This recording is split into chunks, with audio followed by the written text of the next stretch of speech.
Good morning दोस्तों। ACAD academy में आपका बहुत बहुत स्वागत करता हूं मैं।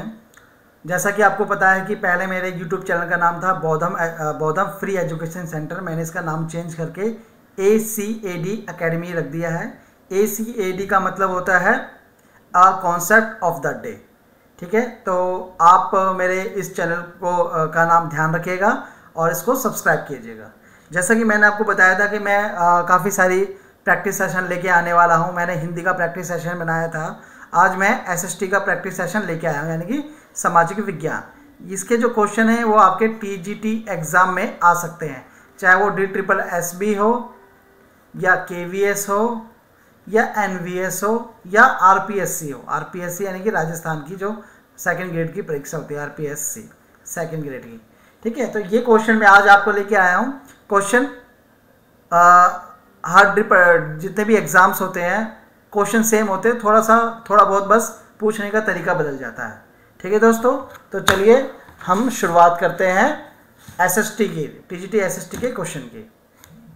आज जो हमने क्वेश्चन पेपर उठाया है वो उठाया है उत्तर प्रदेश के जो TGT एग्ज़ाम हुआ था 2016 में, उसका सामाजिक विज्ञान का क्वेश्चन पेपर उठाया है कि 2016 में TGT SST में कौन कौन से क्वेश्चन पूछे गए थे। इसके बारे में आज हम चर्चा करेंगे। तो पहला क्वेश्चन देखिए, पहला क्वेश्चन क्या है। क्वेश्चन है, यदि एक पर्यवेक्षक उत्तरी गोलार्ध में पवन की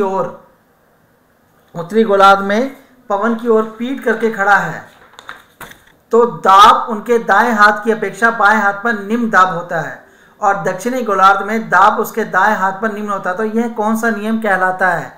बताइए, ये कौन सा नियम कहलाता है? ये कहलाता है बॉयज बैलार्ड का नियम। ठीक है, जैसे कि मान लो ये हमारी अर्थ है, इसने बोला कि एक ये खड़ा है उत्तरी गोलार्ध पे, एक है ये आपका दक्षिणी गोलार्ध पर। तो इसने बोला है कि ये पवन की ओर पीठ करके खड़ा होता है, यानी कि जो पवन है यानी कि ये एयर है, ये क्या है? एयर है, ये इसकी पीठ की तरफ लग रही है। ठीक है, तो दाब उसके दाएं हाथ की ओर अपेक्षा बाएं हाथ पर निम्न दाब होगा, यानी कि इसके जो ये हाथ है और ये आप इसका दायां हाथ है, ये इसका बायां हाथ है, तो ये बोल रहा है जो प्रेशर है वो इस पे ज़्यादा लगेगा, इस पे कम लगेगा।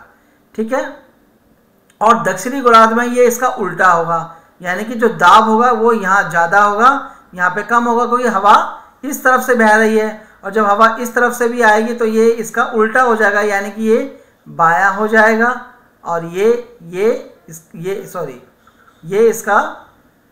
हो जाएगा, इसका उल्टा हो जाएगा, ये दायां हो जाएगा, ये बायां हो जाएगा। तो इस तरीके से ये जो नियम कहलाता है इसको बोलते हैं बॉयज बैलार्ड का नियम। चलिए नेक्स्ट करते हैं। अगला क्वेश्चन ये है कि पाषाण युग में माइक्रोलिथ निम्नलिखित में से किस युग में समानत पाए जाते हैं? बताइए, जो माइक्रोलिथ है वो किस युग में पाए जाते हैं? वो पाए जाते हैं मध्य पाषाण युग में। तो ध्यान रखिएगा, मध्य पाषाण युग में पाए जाते हैं।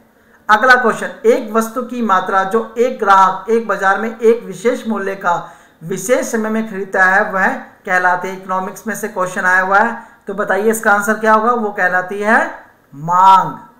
क्या कहलाती है? डिमांड एंड सप्लाई का फॉर्मूला आपको पता होगा। अगर डिमांड ज़्यादा है यानी मोर ज़्यादा है तो प्राइस उसका बढ़ जाएगा, डिमांड अगर लेस है तो प्राइस उसका कम हो जाएगा। तो ये डिमांड एंड सप्लाई का फॉर्मूला होगा, आपको पता होगा। तो ये मांग के ऊपर डिपेंड करता है। ठीक है, तो इसका आंसर होगा बी। नेक्स्ट क्वेश्चन है, व्यवहारवादी आंदोलन के बौद्धिक जनक कौन है? यानी व्यवहारवादी आंदोलन के जनक कौन है? तो इसका आंसर है चार्ल्स ई मेरियम।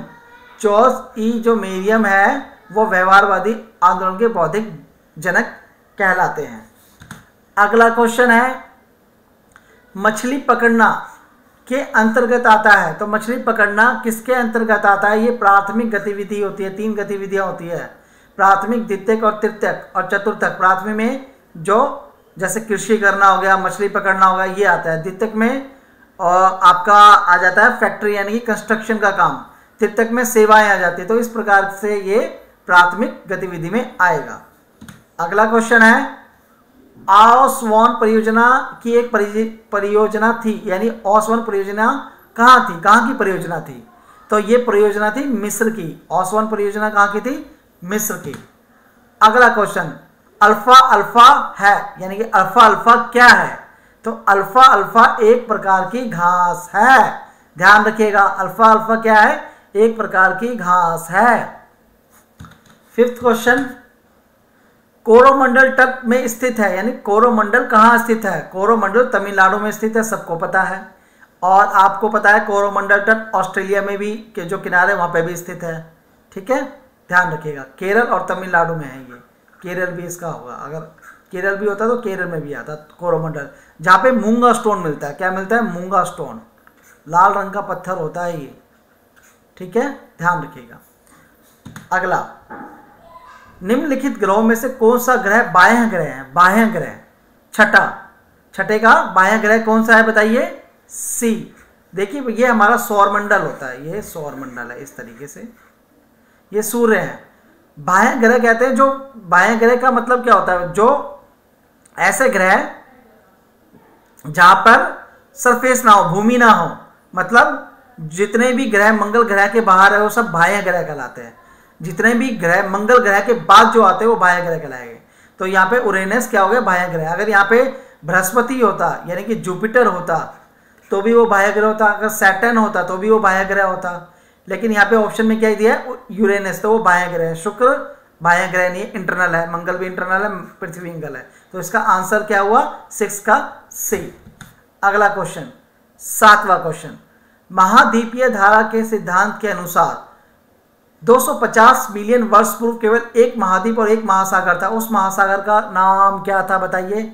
उसे बोलते हैं पैंथलासा। क्या? पैंथलासा महासागर। यानी कि आज से 250 मिलियन वर्ष पहले जितना भी लैंड था वो एक ही लैंड था बस। तो पृथ्वी के घूमने के कारण ये लैंड के टुकड़े होने लगे इस तरीके से। तो ये अमेरिका, ये बीच का एशिया, ये उधर का, ऐसे ऐसे महाद्वीप बन गए। तो उससे बोलते हैं हम पैंथलासा। समझ में आया? तो 7वीं का जो आंसर होगा पैंथलासा, बी ऑप्शन होगा। 8वां, पृथ्वी एक घूर्ण लगभग में पूरा करती है। ये सभी को पता है, 24 घंटे में। यानी कि जो पृथ्वी है ये यहाँ से लेकर ये पूरा जो घूम के वापस यहाँ पे आती है तो उसमें कितना टाइम लेती है? वो लेती है 24 आवर्स में। सिंपल सा क्वेश्चन है। 9वां क्वेश्चन, भूकंप की तीव्रता मापने के लिए हम का प्रयोग करते हैं। किसका प्रयोग करते हैं बताइए? सी, दोनों का प्रयोग करते हैं। सी, दोनों का प्रयोग। लेकिन इसके अंदर ये ऑप्शन गलत है।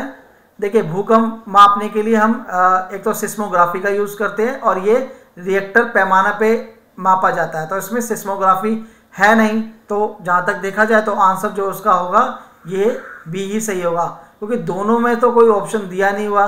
तो यहाँ पे थोड़ा सा गड़बड़ लग रहा है इस क्वेश्चन में। तो सिस्मोग्राफ एक टेक्निक होती है जिससे हम भूकंप की तीव्रता को मापते हैं रिएक्टर पैमाने पर। तो इसका आंसर यहाँ पे बी होगा, सी नहीं होगा।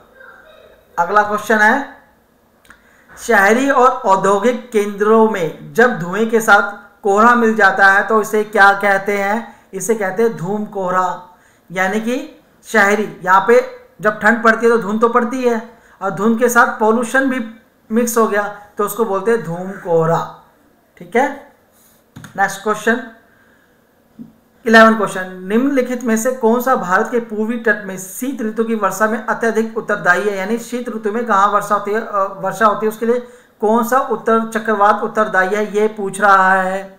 तो 11वीं का आंसर होगा सी, उत्तर पूर्वी मानसून जब वापस लौटता है तब बारिश होती है। ठीक है, तो उत्तर पूर्वी मानसून।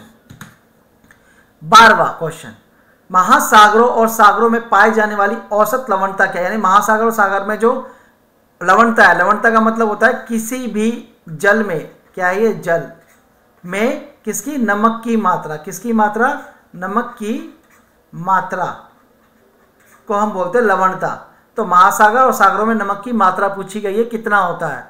तो इसका आंसर होता है बी, यानी कि 35% तक नमक होता है। इसी से नमक बनता है। जब सूरज की किरणें इस पानी में पड़ती है तो जो जल होता है वो तो वाष्प बन के ऊपर उड़ जाता है, जो नीचे बसता है वो बसता है नमक। इसी से नमक बनता है और आपके घरों में आता है। तो इसका आंसर होगा बी। अगला क्वेश्चन है स्थिर तरंग सिद्धांत द्वारा प्रतिपादित किया गया, यानी स्थिर तरंग का सिद्धांत किसने दिया था? डायरेक्ट क्वेश्चन आया हुआ है, इसका आंसर है बी, स्थिर तरंग का सिद्धांत हैरिस ने दिया था। नेक्स्ट क्वेश्चन, निम्नलिखित में से कौन सा जैव निमीकरणीय नहीं है? मैंने मतलब जो पृथ्वी में घुल नहीं सकता, उसमें समा नहीं सकता, वो को तो वो है प्लास्टिक पदार्थ। सबको पता है प्लास्टिक पदार्थ पृथ्वी में जल्दी से घटिया नहीं होता। जीव अगर आप मिट्टी में दबा दोगे तो मिट्टी बन जाएगा, पादप मिट्टी में दबा दोगे तो मिट्टी बन जाएगा कुछ टाइम, लेकिन जब प्लास्टिक में दबाओगे तो करोड़ों साल बाद ये मिट्टी बनता है, इसलिए इसका जैव घटीकरण नहीं हो पाता। तो आंसर होगा सी। 15वां क्वेश्चन लेते हैं हम। आसन पारिस्थितिकी तंत्रों के मध्य एक सीमा संक्रमण क्षेत्र कहलाता है, उसको हम बोलते हैं इकोटोन। जो पारिस्थितिक तंत्र है, एक ये पारिस्थितिक तंत्र है, एक ये पारिस्थितिक तंत्र है, इसके मध्य एक सीमा होती है, दोनों की एक सीमा होती है, इसे क्या कहते हैं? इकोटोन कहते हैं। तो ध्यान रखिएगा, ये कहलाएगा इकोटोन, यानी कि एक पारिस्थितिक तंत्र ये है और एक ये है, इन दोनों की जो बीच की सीमा होगी इसे हम इकोटोन बोलेंगे। तो आज हमने ये 15 क्वेश्चन किए हैं, ऐसे में अलग अलग ज़्यादातर क्वेश्चन लेते आऊँगा ताकि आपकी प्रैक्टिस होती हो। तो जितने भी लोग मेरे इस चैनल को देख रहे हैं, प्लीज़ इसे सब्सक्राइब कर लीजिए और इसे लाइक कीजिए और शेयर कीजिए, ताकि मैं नए नए वीडियोज़ और कॉन्सेप्ट क्लास आपको बनाता रहूँ। तो धीरे धीरे मैं कॉन्सेप्ट क्लास भी लेके आऊँगा, लेकिन अभी मैंने प्रैक्टिस सेशन इसलिए स्टार्ट किया हुआ है क्योंकि एग्ज़ाम आने वाले हैं, कॉन्सेप्ट क्लास भी जल्दी ही स्टार्ट होगी। तो सभी लोगों से निवेदन है कि हमारे चैनल को ये सब्सक्राइब कर लीजिए। यूट्यूब चैनल पे ACAD अकेडमी के नाम से है, या फिर हमारे टेलीग्राम लिंक पर जो भी क्वेरी आप मुझे डायरेक्ट मैसेज भी कर सकते हैं। तो आज के लिए बस इतना ही, नेक्स्ट क्लास में आपसे दोबारा मुलाकात होगी। Thank you very much.